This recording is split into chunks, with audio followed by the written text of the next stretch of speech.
ఓ రోజు చిన్ని ఇంకా వాళ్ళమ్మ మార్కెట్కి వెళ్ళారు. అక్కడ చిన్ని ఓ షాప్లో సమోసాలు చూసి, అయ్యి వేడి వేడి సమోసా, అమ్మా నాకు సమోసా కావాలి. లేదమ్మా, బయటి వస్తువులు తినొద్దు నాన్న, కావాలంటే నేను ఇంట్లోనే చేసి పెడతాను. లేదు, నాకు ఇప్పుడే కావాలి, ఇవే కావాలి, లేదంటే షాప్ ముందు నుండి నేను కదలను అని ఏడవడం మొదలుపెట్టింది చిన్ని. సమోసా కావాలి.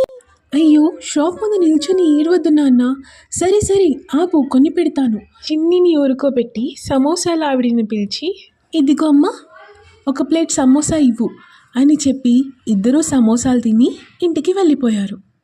ఆ రోజు రాత్రి చిన్నికి కడుపు నొప్పి మొదలైంది. అమ్మా, కడుపు నొప్పిగా ఉంది, అమ్మా కడుపులో నొప్పి. చూసావా, చెప్తే విన్నావు కాదు. వంటగా చేయడం, బయట తినడం వల్ల ఏం జరుగుతుందో ఇప్పుడు నీకు అర్థమైందా?